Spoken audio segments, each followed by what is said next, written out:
Jo crec que cadascun dels 947 ajuntaments del país podrien implicar el porta a porta, segurament amb diferents gradualitats. El primer pas és que encara hi ha molts municipis menors de 5.000 i 10.000 habitants que perfectament podrien aplicar-lo en la seva totalitat.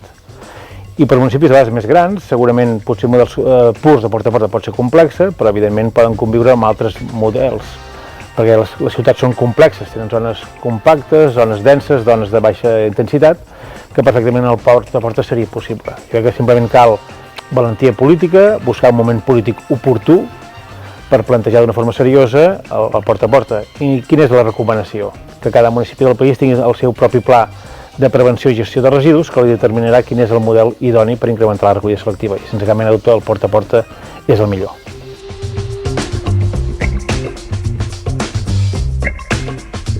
Com recordem, el porta a porta va néixer l'any 2000. Era una cosa molt novedosa, venia d'Itàlia, no? I evidentment eren conscients que era traumàtic, les primeres implantacions, hi havia de vegades tentacions de polititzar un canvi de model. Recordem que un canvi de model és un canvi d'hàbits de la ciutadania i els ciutadans són poc habituats a que ens canviïn els marcs mentals i els marcs vitals, i com que intuïem que podia haver certes tensions, vam decidir ràpidament crear aquesta associació i va néixer l'any 2002, la vam fundar a Vic, en aquest sentit d'agrupar diferents realitats municipals i diferents realitats polítiques, per fer entendre que el porta a porta era un canvi de model i evitar que es polititzés, com hem vist en altres territoris que s'ha polititzat, no? La voluntat de fer de pont entre governs i oposicions, de fer de pont entre diferents realitats polítiques, municipals, fins i tot també de diàleg amb l'Agència de Residus per explicar la bondat d'aquest model, que així s'ha demostrat en aquests 25 anys. I l'associació ha fet aquest paper de suport també tècnic, d'acompanyament tècnic a molts municipis que canviaven de model, aclarir dubtes en aquells municipis que s'ho plantejaven i també, com dèiem, aquesta tercera pota d'evitar batalles polítiques amb el model a Catalunya, i crec que ha sigut un dels grans èxits de l'associació, aquest acompanyament tècnic i sobretot aquest acompanyament polític d'evitar que cap organització política l'utilitzés de bandera per atacar realitats o atacar governs. Jo crec que ha sigut un dels grans èxits de l'associació. Qualitat tècnica, acompanyament polític i acompanyament de suport.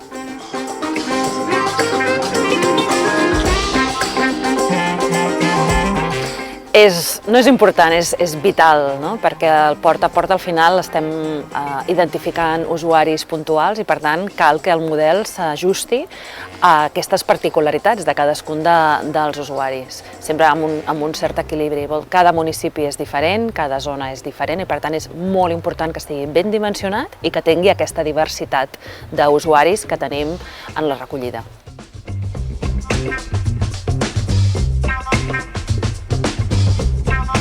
Sí, és possible, el que passa és que segurament és més complex que amb baixa densitat, però possible ho és. A vegades és més important com és l'espai públic que no pas el fet de tenir edificis plurifamiliars.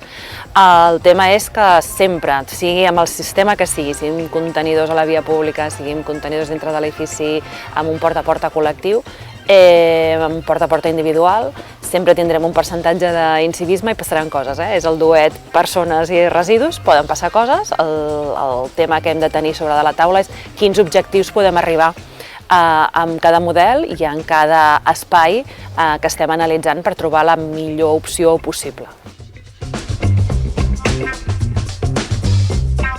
Els beneficis per la recollida són tots. Jo penso que si no es fa porta a porta, de la manera que som la gent és pràcticament impossible.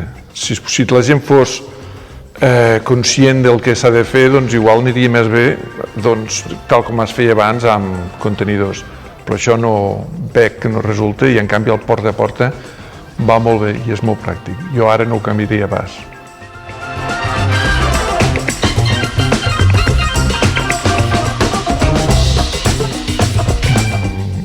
Penso que ajustar-me al calendari, perquè a vegades, per exemple, a l'estiu, que fas molta síndria i coses així, doncs això fa suqueig així, llavors has de mantindre les bosses a casa igual un dia o 2 dies. Això és el que costa més. Separar els residus no costa gens, de fet ja ho fèiem abans i no és cap problema. El calendari és més problemàtic, ho ha costat més.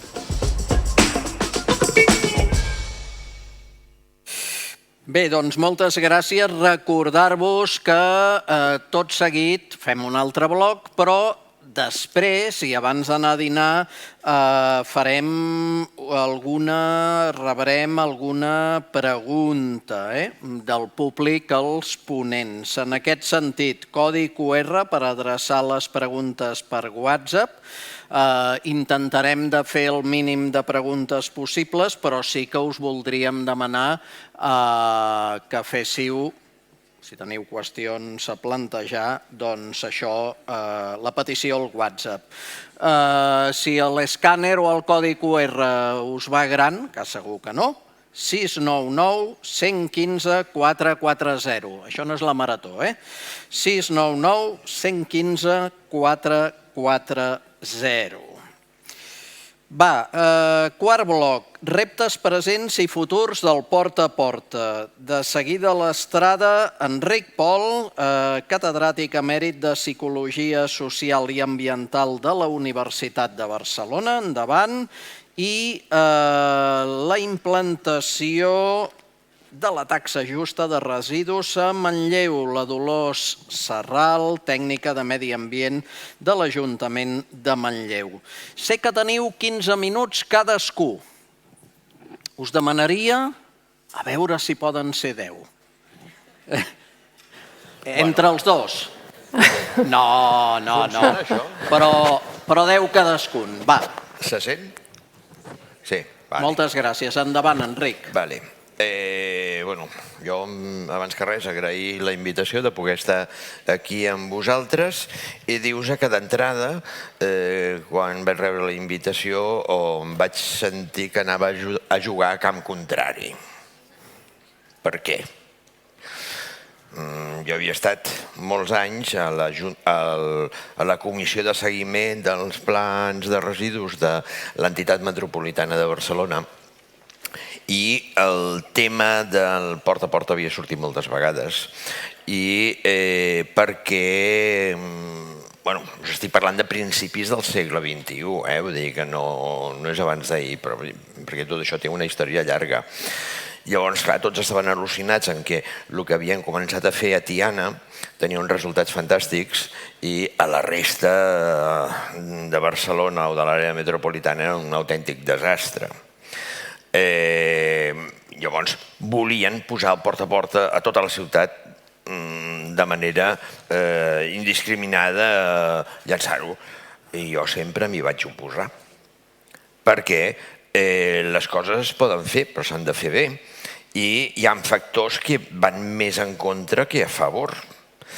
I hi ha algunes petites coses, no em vull enrotllar gaire, hi ha algunes petites coses que a vegades simplement a partir d'una imatge ens fan obrir preguntes que des de l'òptica social, des de l'òptica de la psicologia social, de la sociologia, digueu-li com vulgueu, ens han d'ajudar a perfilar quina és la realitat de la situació, quines són les possibilitats d'aquesta realitat, no? A veure, això és per passar les diapos. Per exemple,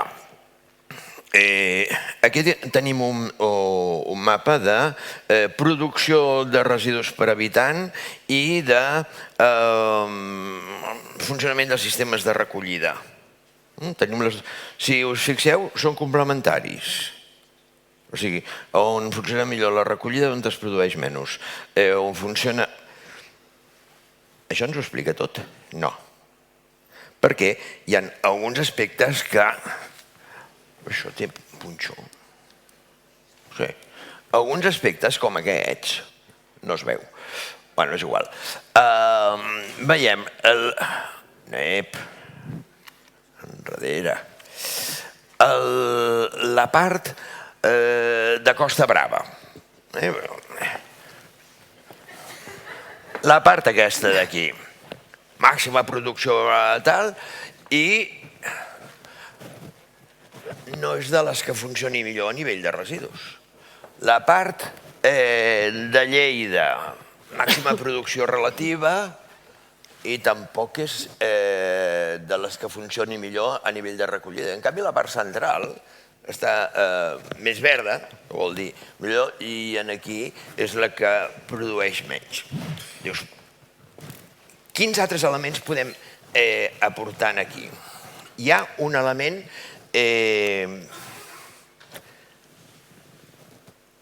cultura, classe social, formació, etc., que pot ser que estigui incidint d'una forma seriosa.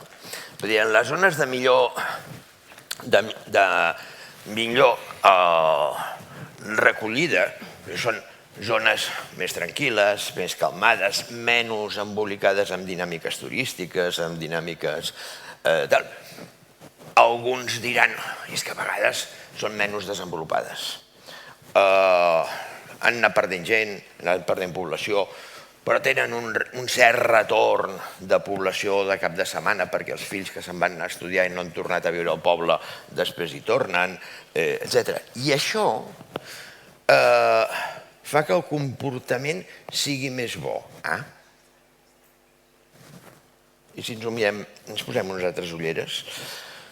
Si ens mirem les zones més densament poblades, evidentment l'àrea metropolitana, llavors trobem que hi ha unes diferències brutals. Tenim Tiana, Santa Coloma de Cervelló, Corbera de Llobregat, Torrelles de Llobregat, Sant Just d'Esvern, el Papiol, per sobre el 55, que és el límit que voldríem tenir. Què tenim a la part més baixa? Cervelló, Santa Coloma, Sant Adrià, l'Hospitalet, Badalona. Grinyola alguna cosa? No hi ha un tema de classe social aquí? És a dir, les zones més riques fan més bona recollida que les zones més pobres? Perquè tenen més voluntat, perquè tenen mateixos recursos, o tenen més recursos o menys recursos? A veure, d'entrada, els recursos disponibles són els mateixos. La gestió que porti cada ajuntament. Però, o és que la recollida selectiva és una qüestió de classe? És una qüestió de si ets de més o menys... No m'agrada dir classes mitjanes, perquè ja no existeixen, depèn del nivell de precarització que tens. Si ets d'un nivell més o menys ben assentat, el comportament és més bo en relació als residus que si ets d'un nivell més humil. Però clar, dius, no, a veure, la vida al camp no és que sigui rica, i en canvi estem veient els millors resultats amb el porta a porta. Però clar, és que una cosa és la vida al camp, els estils de vida, tal, i l'altra és la vida als barris més humiliats, o les poblacions més transitòries, o més... Vaja, si fos d'Aliança diria la culpa és de la immigració. No dic això, és ironia. No, potser hi ha un problema de consolidació de la població. O sigui, hi ha uns sectors que per formació han absorbit els principis, per consciència, els principis de la necessitat de fer alguna cosa. I que fer alguna cosa passa pels residus. I altres que el que han de fer és sobreviure. I no hi ha massa temps ni massa formació. Bueno, podrien ser uns elements que ens expliquin algunes coses. No hi ha temps per matisar més, i no vull que m'ho agafeu per la punta i establir relacions de causació simples. Una relació de causació simple sempre és una mentida en problemes socials. Les coses passen per situacions molt complexes. I en aquests moments la situació és molt més complexa que era fa 30 anys, però extremadament més complexa. I amb els residus passa el mateix. Tenim el problema de la formació. Si tens un cert nivell de formació, doncs aprendràs. Abans dels col·legues italians deien és que si ho ensenyes a l'escola, després això funciona i tal. Hem fet estudis que ens mostren que el que s'ensenya a l'escola, el que s'ensenyava a l'escola anava molt bé als nens més petits, que després a l'adolescència queien a base de bé i després tornaven a remuntar. Fins que van aparèixer les xarxes socials. Llavors, amb les xarxes socials tenim un problema. Els valors que es comuniquen amb les xarxes socials van contra el que són els valors que, com a població més o menys estabilitzada, nosaltres considerem que són els valors desitjables, que són les formes de fer desitjables, que són les pautes desitjables, amb suport científic o no, perquè això ens posa davant d'un altre problema. En aquests últims anys, cada vegada més, tenim informacions més contradictòries. Quantes vegades no heu llegit és que això s'ha de reciclar, pam, pam, pam, i després us ve l'article per la via que sigui, virtual o física, que us diuen un titular que ha sigut bastant freqüent, les mentiras del ecologismo. En formats diferents ha sortit moltes vegades. No, perquè hi ha un estudi que ens diu que això és blanc. No, hi ha un estudi que ens diu que això és negre. Què passa, que estan mal fets els estudis? Són contradictoris? O és que ens hem oblidat de situar l'estudi en el context en què s'ha fet, en el seu ecosistema, perquè llavors justifica que el resultat sigui d'un color o sigui d'un altre. No és el mateix que podem fer amb l'aigua a la Selva Negra a Alemanya que el que podem fer amb l'aigua al nord d'Àfrica. No té cap sentit. Per tant, això són elements que es controlen. Per tant, estem en un moment en què tenir la informació és molt i molt important. Ara bé, la informació és suficientment clara? Quines són les fonts d'informació que té cadascú? No oblideu que ja fa molts anys la TV3 va posar aquell subtítol La teva, no? Ah, perquè és la meva. Perquè hi ha una dinàmica psicològica fonamental, que és que si no em veig obligat, jo m'estic sempre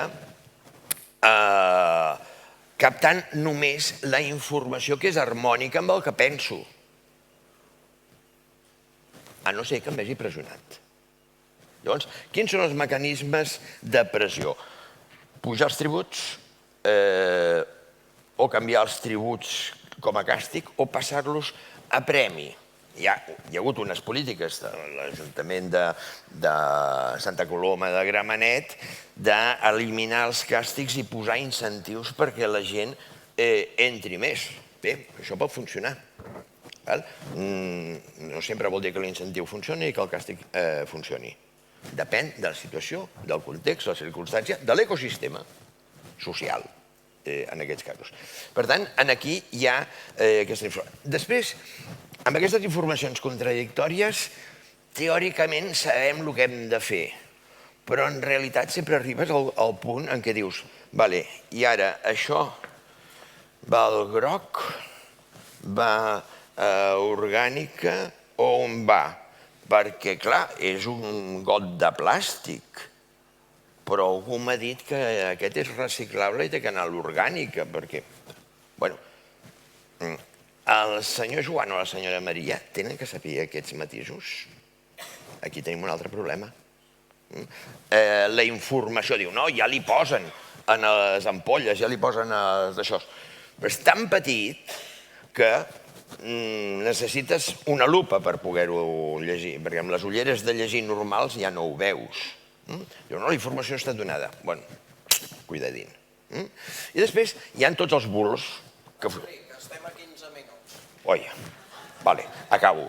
Tots els bulos de... Al final, el tram final toca ser desagradable. Sí, sí.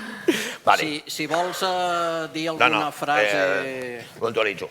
Els bulos, bueno, després és que tot ho posen tot junt. A veure, amb l'Ajuntament de Barcelona algunes vegades us havia comentat, a veure, és que sempre passa el mateix camió. Posar un cartellet al camió que digui, ara recullo paper, i ja està. I s'ha acabat el problema. Però és la credibilitat, i això és un dels problemes seriosos ara. Molt bé.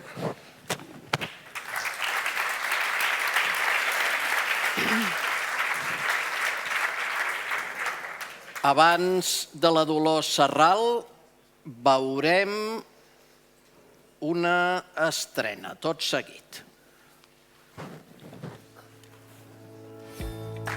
Les taxes per comportament, també conegudes com a taxes justes o sistemes de pagament per generació, traslladen el principi de qui contamina paga a l'àmbit de les taxes de residus.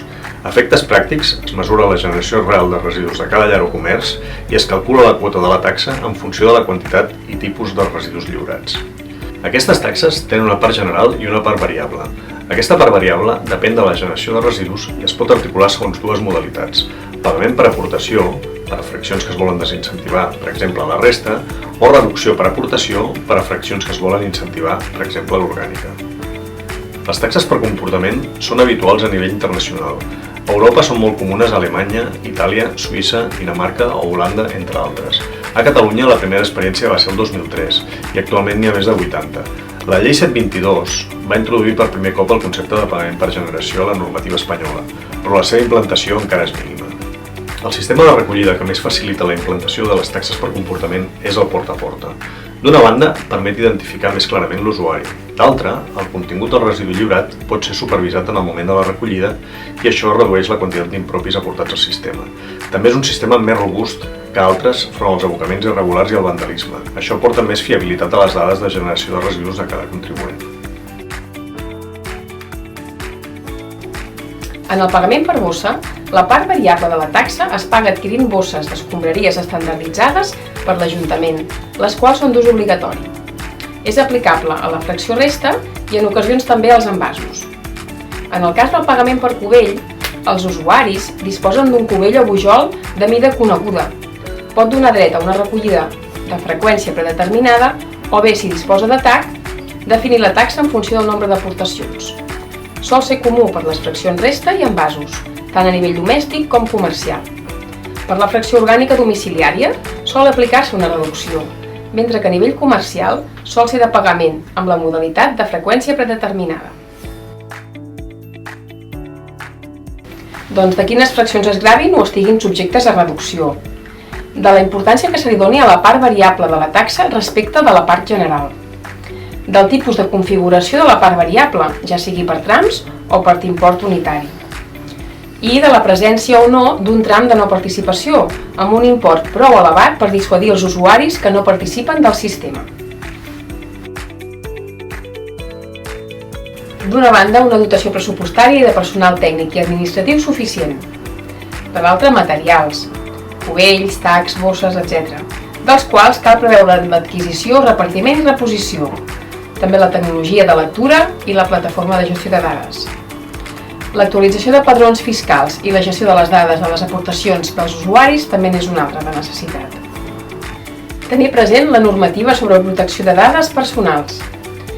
El disseny i càlcul de la nova taxa, la redacció d'una ordenança fiscal i d'un informe tècnic econòmic que justifiqui com s'assoleix la recaptació desitjada també n'és una altra. I finalment, la planificació de quin serà el mecanisme de recaptació i la nova logística dels rebuts, ja sigui dins l'any de meritació o a període vençut. Cal remarcar la importància del disseny del missatge i del material gràfic de suport, arribar a un percentatge de població elevat.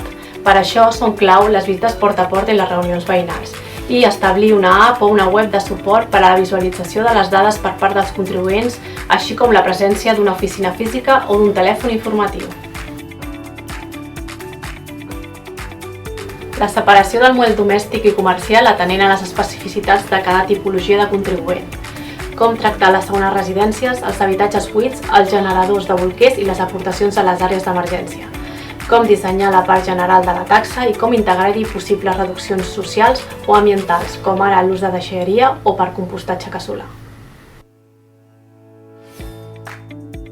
Crear un incentiu a generar menys residus de les fraccions gravades i a separar millor les altres fraccions.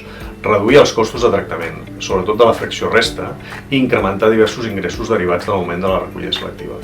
I finalment, una distribució més justa dels costos de la gestió de residus entre els contribuents.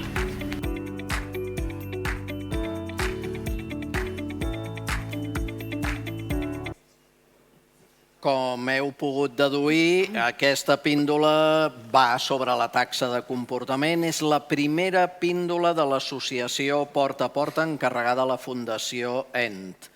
Amb aquestes píndoles es tractaran diversos punts, diferents punts d'interès pels municipis porta a porta. Aquesta associació Porta a Porta vol aprofundir en la temàtica amb els membres associats, creant un grup de treball i es comunicarà properament les dates de les reunions i de com participar-hi. Per tant, preneu nota. I ara sí, la Dolors Serral, tècnica de Medi Ambient de l'Ajuntament de Manlleu, amb la implantació de la taxa justa de residus a Manlleu. Molt bé. Bé, primer de tot, també agrair la invitació a aquesta jornada tan important i necessària. Bé, Manlleu es troba situat a la comarca d'Osona, tenim uns gairebé 22.000 habitants i aquí hi ha una sèrie de dades demogràfiques i tenim uns 8.500 habitatges i més d'unes 1.200 activitats econòmiques. Nosaltres vam implantar el Porta a Porta l'1 de novembre del 22, o sigui que ara farà 3 anys, i es va implantar al 100% de la població, tant a nivell domèstic com a nivell comercial. El nostre model Porta a Porta, tenim un model general que és pels usuaris domèstics, tenim uns 7.136 usuaris que utilitzen un cubell amb xip per treure la fracció orgànica i la fracció resta. Tenim uns usuaris que viuen en blocs de més de 10 pisos i que per temes d'espai no és possible o no és tan viable treure cubells i per tant la fracció orgànica la poden aportar en una bústia tancada amb control d'accés i la fracció resta la treuen amb una bossa xipada. Els usuaris disseminats, que en tenim un centenar, aporten els residus en aquestes àrees d'emergència, que en tenim 3, amb control d'accés, i els contenidors interiors també estan xipats. Els grans productors també tenen, en aquest cas sí que s'han xipat tots els bujols, totes les fraccions, tant d'orgànica, resta, envasos, tant de plàstic com de paper. I llavors tenim aquells comerços més petits, aquells petits autònoms que no generen tanta producció de residus i que tenen un model més adaptat a un usuari domèstic i també disposen d'aquest contenidor, aquest bujol més petit amb xip per treure l'orgànica i la resta. La resta de fraccions es treuen a granel, el multiproducte es treu a granel i el vidre continua aportant-se amb els iglús. Tot el model s'acaba de... Tenim la recollida de bolquers, que també es fa amb unes bústies semblants a les de la recollida d'orgànica dels blocs. Tenim uns contenidors repartits per tot el municipi per recollir l'oli i uns contenidors de roba. Tot això, ja hem dit que tot el material que per aportar els residus tenen xips i s'integra tot. Ho tenim tot integrat en una plataforma integrada de servei, que és la que va rebent totes les lectures que fan els operaris amb les seves canelleres de tots els cubells que va tenint la ciutadania. Les àrees també tenim tant el control d'accés com l'obertura dels contenidors interiors també integrats en aquesta plataforma. Les bústies també de tèxtil sanitari i d'orgànica. Llavors disposem d'una app ciutadana bidireccional que el ciutadà pot saber totes les aportacions que està fent d'aquestes dues fraccions, d'orgànica de resta, els cops que ha anat a la deixalleria, els cops que ha anat a l'àrea, o sigui, està tot integrat en aquesta app ciutadana, la qual també permet comunicar incidències i rebre'n per ambdues parts. I dins d'aquesta plataforma també tenim un mòdul de pagament per generació que és el que ens ajuda a calcular la taxa variable.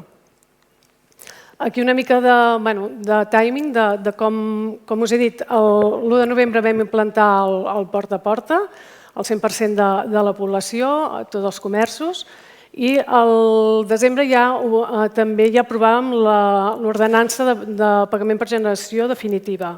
O sigui que va ser paral·lel, o sigui, vam implantar un porta a porta i també ja aplicàvem la taxa justa per comportament. O sigui, no disposàvem de dades, però sí que ens vam basar en un estudi tècnic i vam partir d'aquí per poder tenir aquesta taxa justa. Durant els primers mesos de l'any 23 sí que van ser uns mesos de molta feina, de molta formació, de molta informació a la ciutadania sobre aquest canvi en la taxa de residus. Es va fer molta difusió, ara si cas després ho veurem, i des de l'any 23 que tenim implantada aquesta taxa justa o per comportament de residus. La taxa domèstica està formada per una part fixa, que aquest any 2025 ha estat de 216 euros, i d'una part variable que es cobrarà l'any que ve, a principis de l'any que ve, que en el nostre cas es calcula en funció dels trams de participació en l'aportació de resta i d'orgànica. Es fan les lectures durant tot l'any dels cubells xipats i dels cops també que s'ha anat a l'àrea, els cops que s'ha utilitzat els cubells de l'àrea, i veiem aquí que tenim diferents trams per cadascuna d'aquestes dues fraccions. Com han dit abans en el vídeo, nosaltres també, entre cometes, penalitzem la no generació de residus per dissuadir aquelles persones que no separen bé o que fan turisme de residus, que s'emporten els residus a un altre municipi. Per tant, la no generació, per exemple, de resta o d'orgànica està fortament gravat. Pel que fa a les restes vegetals, també els usuaris que generen aquest tipus de residu disposen d'uns bujols de 200 litres amb xip i també paguen en funció del que generin. Tenim una bonificació de 10 euros, la taxa fixa per anar un mínim de 4 vegades a la deixalleria. Per tant, aquest any 25, qui millor ha separat i qui millor ho ha fet, ha pagat 206 euros, i qui pitjor ha separat, que no ha separat correctament i no ha anat a la deixalleria, ha pogut arribar a pagar 363 euros. Pel que fa als usuaris que fan compostatge, directament se'n van al tram òptim d'orgànica i llavors es tenen en compte altres tipus de bonificacions per rendes baixes, per persones també majors de 70 anys amb rendes baixes, i aquí no ho he posat, però també es té en compte les persones vulnerables que generen residu tèxtil, ja sigui per malalties o famílies que tenen nadons, directament també no se'ls comptabilitza com a resta. La taxa comercial també tenim una part fixa que va en funció de cada activitat. L'ordenança ja preveu un epígraf amb totes les activitats i les seves tarifes. I la part variable, que aquí sí que tots els comerços paguen una part variable, com els domèstics, si ho fas bé, la part variable és 0, o fins i tot pots tenir una bonificació d'euros a la part fixa, però en els comercials sí que sempre es grava la fracció de resta en funció del cubell de resta que tingui. Tots els comerços estan obligats a tenir un cubell de fracció de resta i aquest any 2025 es multiplicava el volum del cubell de resta que disposen per 3 euros al litre. Per tant, partíem ja d'aquesta taxa, aquest import màxim, i llavors sí que s'ha fet una bonificació que podia arribar al 50% d'aquesta taxa màxima variable en funció de les aportacions que han fet d'orgànica i multiproducte. Aquí és una mica la nostra plataforma integrada, aquest és el mòdul que tenim de pagament per generació, que és el que ens va recalculant en funció de les aportacions que faci cada usuari i acabem obtenint un llistat amb totes les UTs, les tarifes i els imports de la taxa variable de cada usuari. Nosaltres, com us he dit, teníem 0 dades, vull dir, vam partir d'un estudi tècnic que ens va fer una empresa consultora especialitzada i, per tant, aquest estudi ens deia que en 3 anys havíem de pujar la taxa per complir la normativa, de manera que no fos deficitària i tendir cap al pagament per generació. I aquest any 2025 ja hem tingut un 98% de cobertura de costos. Aquí, l'estudi aquest tècnic econòmic que fem anualment, s'han de tenir en compte tots aquests costos tant directes com indirectes, més tots els ingressos que es puguin obtenir. I aquí una mica d'exemple del nostre balanç. I aquí ens basem en la guia de la Diputació de Barcelona per fer aquest estudi cada any. A nivell de comunicació, nosaltres vam creure convenient fer difusió d'aquesta taxa perquè al final era un canvi important i sí que tenim creada una web específica del porta a porta i tenim un apartat de taxa de residus on allà tenim un enllaç directe a l'ordenança i tenim uns típtics també que ja vam repartir a la població, que els tenim publicats. Vam fer molta publicació també a xarxes socials, a altres mitjans de comunicació, xerrades informatives sobretot als comerços i també disposem d'una oficina porta a porta que la veritat que va molt bé, hi ha uns educadors ambientals allà i ens paren bastant al cop els tècnics de l'Ajuntament, de manera que la gent hi pot accedir molt fàcilment i és una oficina molt cèntrica i va molt bé per informar a la població. Això són els fulletons que vam enviar a totes les cases.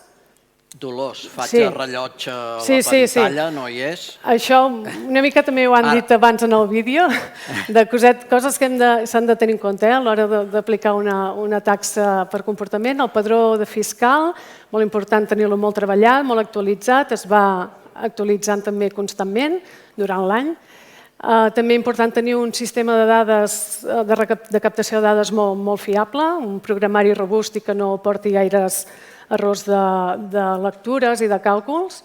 Molta formació interna, sobretot a nivell de l'Oficina d'Atenció Ciutadana, que seran els que rebran també les trucades dels ciutadans per queixar-se, pel que sigui, per rebre informació.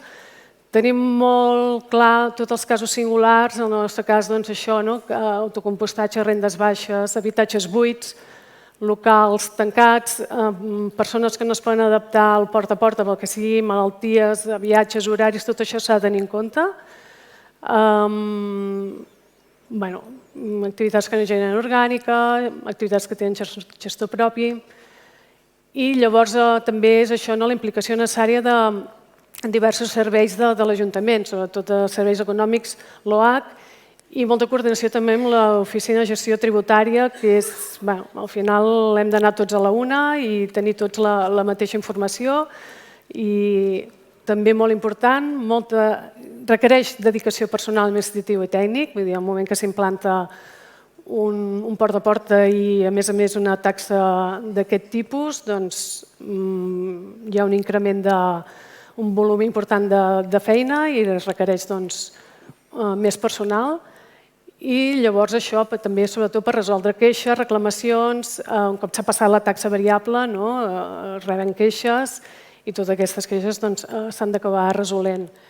Aquí són tràmits que nosaltres hem fet a la seu electrònica per facilitar també a la ciutadania la comunicació, ja sigui d'habitatge buit, local comercial tancat, n'hi ha diversos, si us connecteu a la nostra web veureu tots els tràmits que vam generar i ja està, fins aquí.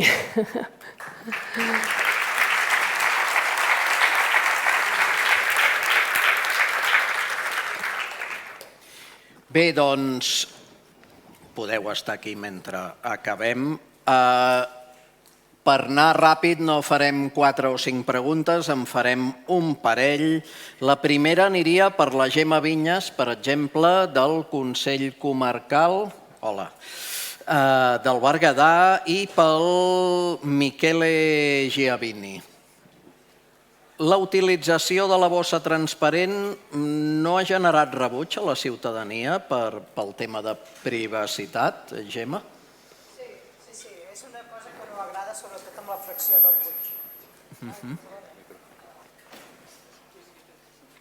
T'acosten al micro. Deies? Clar, vale. És un tema que és veritat que no agrada, sobretot per la fracció rebuig. Als envasos no hi teníem tants problemes, però el tema de la fracció rebuig sí que hi havia gent que no li agradava fer-la servir. Llavors, a vegades la tiraven a altres llocs perquè no quedés al portal de casa. Sobretot la gent que viu en xalets o coses així, que clar, en un bloc de pisos no és tan fàcil d'identificar, però en un xalet, per exemple, si ho treus, sí. Michele? Ah, per aquí. Perdona. És que amb els focus de cara costa veure tothom, I la mateixa pregunta o una altra? No, la mateixa. És a dir, clar, seria Berguedà i a Itàlia. No, al nostre cas ja tenim com 30 milions de persones amb bossa transparent i sí que hi ha hagut un moment en què l'Autoritat Nacional de Privacitat de Dades va expressar-se, però no, cap rebuig. Puc dir tranquil·lament que cap rebuig. Val. Està clar que aneu molt per davant. Dic jo, Clar i català. Clar i català. En aquest cas, la segona pregunta, podeu seure, gràcies. La segona pregunta aniria a Contarina i bàsicament a Manlleu. Quines característiques, per tant, quines característiques clau han de tenir les campanyes de comunicació que han d'acompanyar la implantació de la taxa per comportament en un municipi porta a porta? Comencem per tu, Dolors, ja que estàs a l'escenari, i després anirem al Marco Contarina, que està aquí. Dolors. Clar, en el nostre cas, com he dit al principi, tenim un percentatge bastant elevat de persones nouvingudes i sí que vam fer tota la campanya, o gran part de la campanya, en diversos idiomes. Català, castellà, àrab i anglès, crec que vam fer. O sigui, s'ha de tenir en compte, nosaltres vam tenir en compte, clar, la nostra peculiaritat. La gran massa, que era un 25 de població forana, arrodonint. Això, per exemple, per nosaltres vam veure que era un punt clau per poder arribar a tota la població. Llavors, fer ús de mitjans tant físics com digitals, també, per totes aquelles persones que no tenen accés als mitjans digitals. Vam repartir aquests díptics a tota la població i vam fer molta difusió a nivell de xarxes, diaris i ràdios locals. Perfecte. Marco.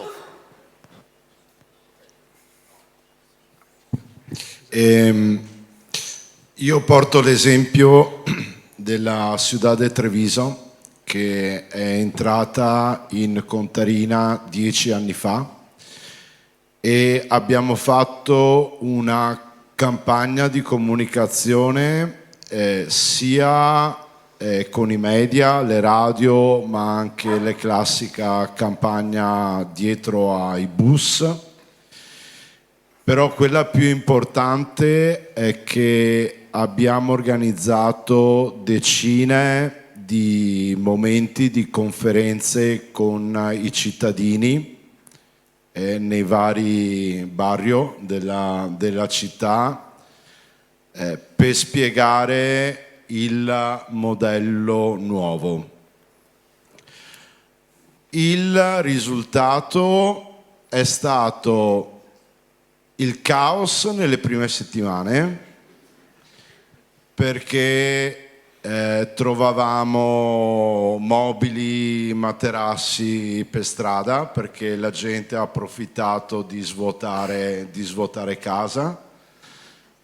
Però nel giro di 5 mesi Treviso ha raggiunto la stessa percentuale, direi così, da selettiva degli altri comuni che seguivano il modello da più di 20 anni.